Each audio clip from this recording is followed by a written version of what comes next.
So anyway, let's get going with some nice meditation. So, sitting down, please close your eyes. And with the eyes closed, it's good to start off with some awareness of your body. It serves two purposes.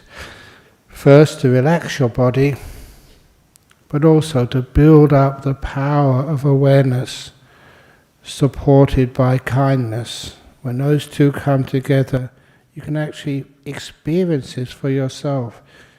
You start to relax quite deeply. So start with your feet, furthest part of the body from your head. And for many people, it's so far away that people aren't much aware of their feet at all. But when you ask the question, feet, how do you feel? How are you? Then you can start to pick up sensations in your feet. You're making what we call a neural connection with your feet. And once you get connected to your feet, you can sense them. Are they comfortable?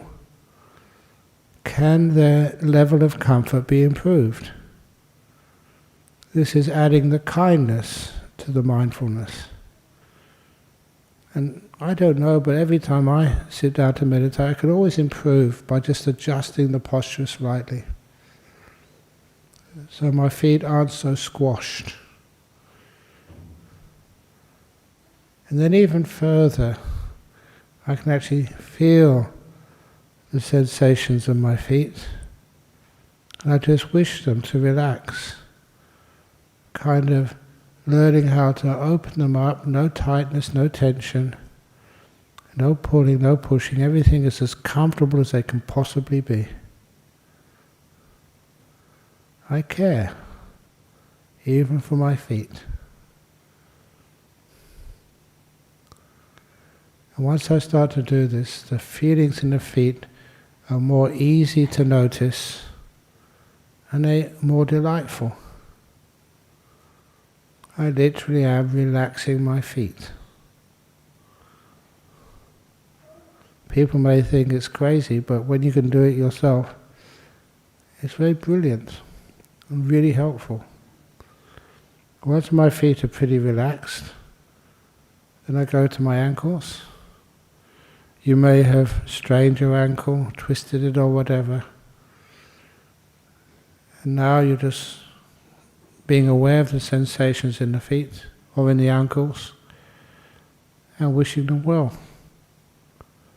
In the same way that just talking to your child can relax them. In a forest, sometimes even talking to the birds or other animals in the forest. I don't know if they understand my words, but they certainly understand the feelings and where they're coming from. And they can also relax. And now I'm just wishing my own ankles to be at ease.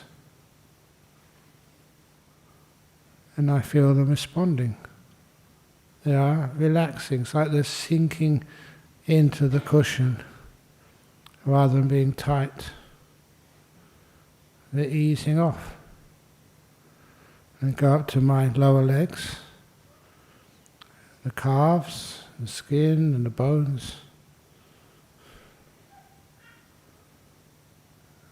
And I can feel almost like the throb of the blood through those muscles. And learn how to relax everything in my lower legs. So it's like totally at ease. Sometimes I imagine that these muscles, that something is pulling each end of it, stretching it, putting under tension. And I learn how to let go of both ends. So it becomes loose, with hardly any tension on those muscles at all. And once my legs, lower legs are relaxed, and go to my knees, they've got a different type of sensation and a feeling to them. These are bones and ligaments and skin. But after a while, when you focus on that area, you soon pick up a sensation, a feeling.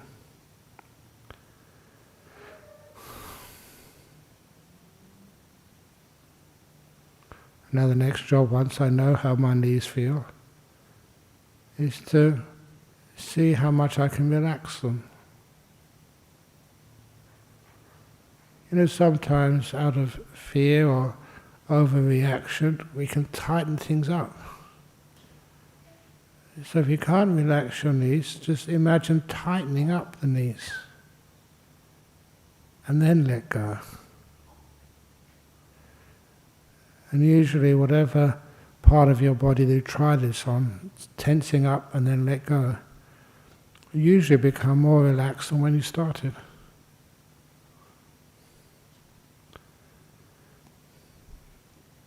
And then go to my thighs. Feel the muscles of the thighs.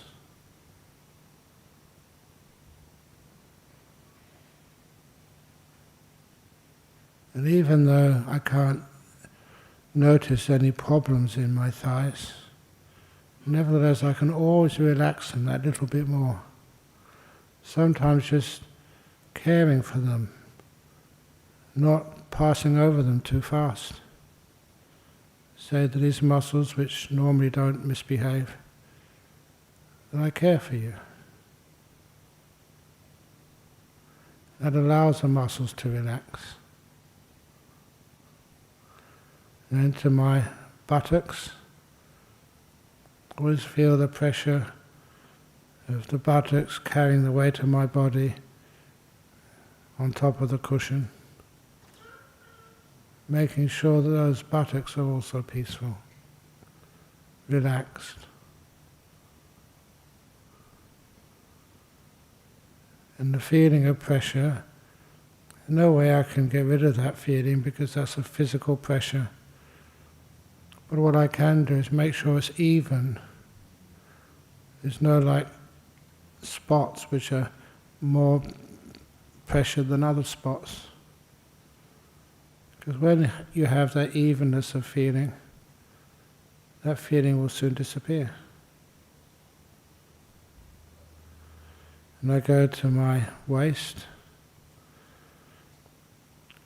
because the way the monk wears their clothing is usually a waist belt.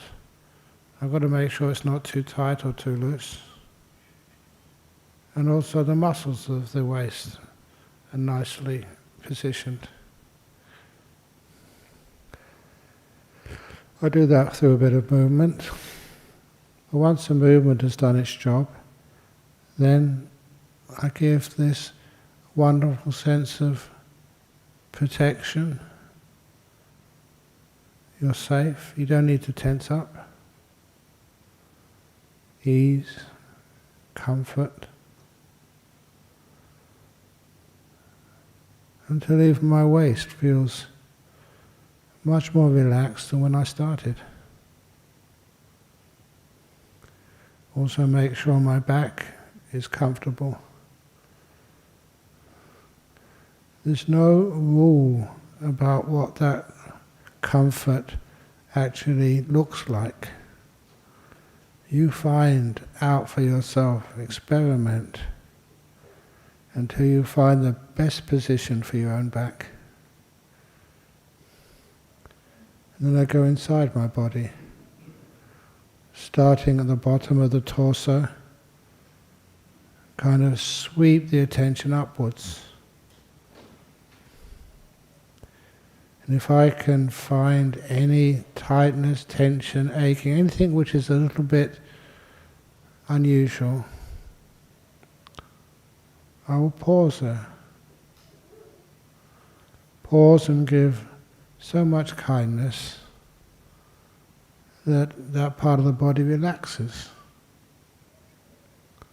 And this is also where I learn what kindfulness is. Because if I give kindness to this part of my body which may be tight or aching, if I give kindness there, it relaxes.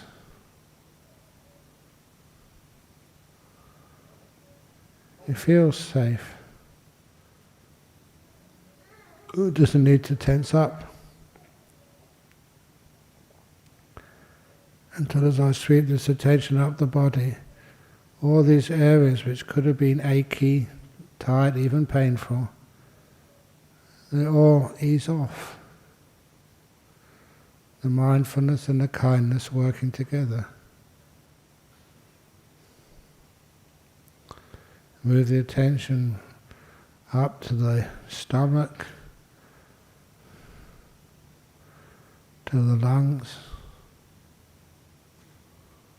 to all these organs in my back, which I usually don't give me any problems at all. If I feel anything as I sweep the attention up my body, which feels a bit out of order, just pause, smile on it, be kind. And it always seems to relax. Till I get to the top of my torso, the shoulders. And every time I do this, the shoulders always begin tight. And one way of relaxing them is, as I mentioned earlier, is tightening them up first of all, squishing them up, making them as tight as possible, and then let go. They tend to loosen off more than when I started. It's also where you can learn what letting go is. You make them very tight and then you let go. And they relax.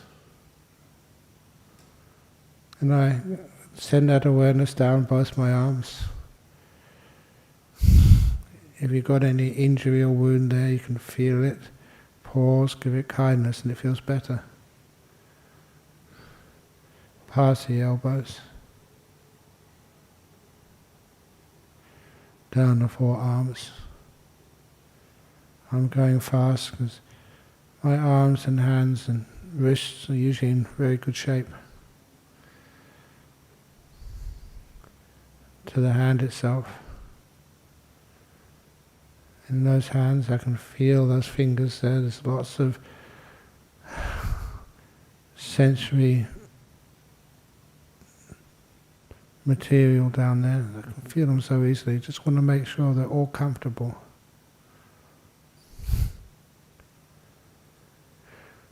And once my hands are comfortable with the whole arms, I go back up to my shoulders and my neck.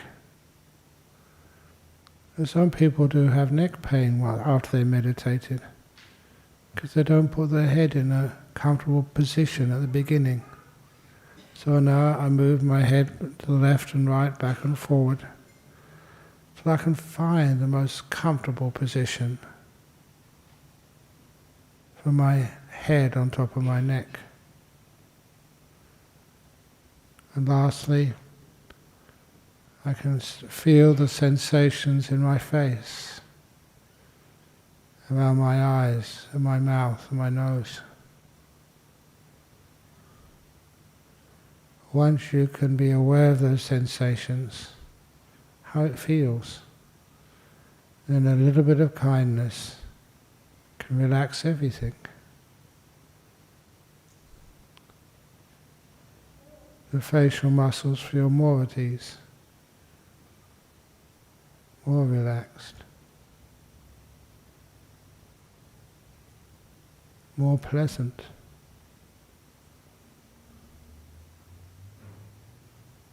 And when I've relaxed my facial muscles as much as I can, then I try to be aware of the whole body, from the toes to the head. Experience all of it relaxed to the max.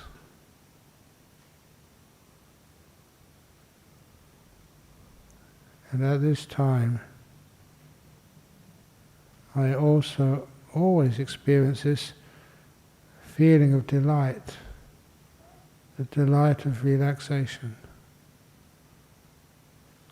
My mindfulness is much stronger than when I began, and there's a sense of pleasure associated with it.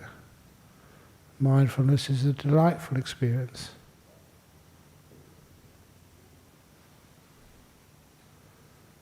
And I indulge in that for a minute or two, just in knowing what it's like to be relaxed bodily, not needing to move.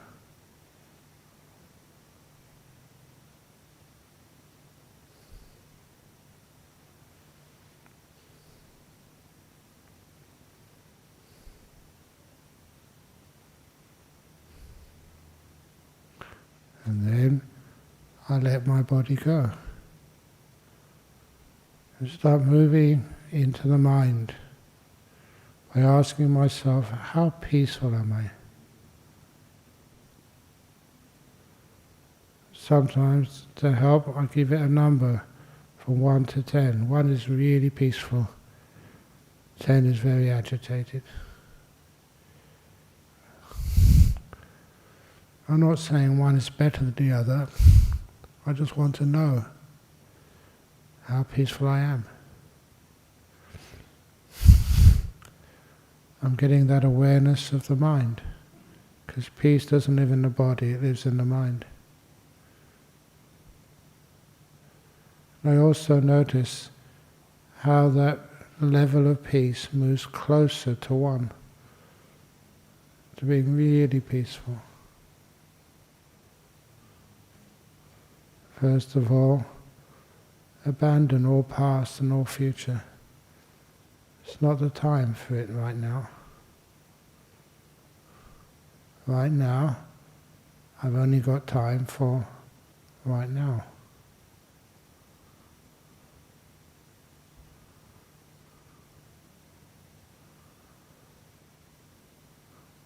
And I also learn how not to try and describe things with words, to not give things names, but to know in silence.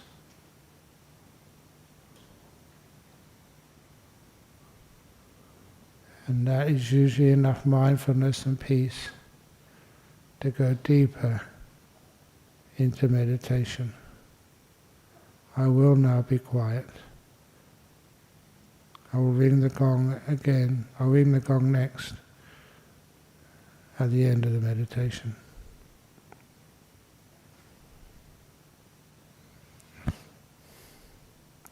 In about 10 minutes' time.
Getting close to the end of the meditation now.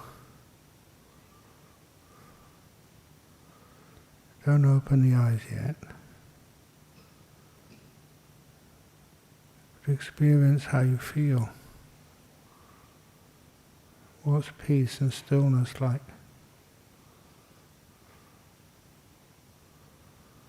You don't even need to capture it in words, but just to know the experience.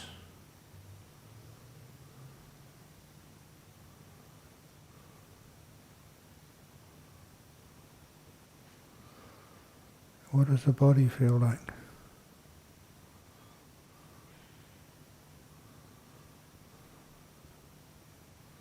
How relaxed is it?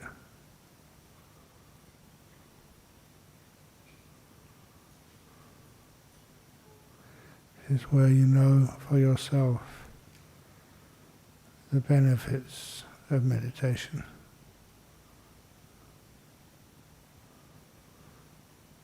I will now ring the gong 3 times. When that gong finishes sounding for the 3rd time, you may open your eyes to end the meditation.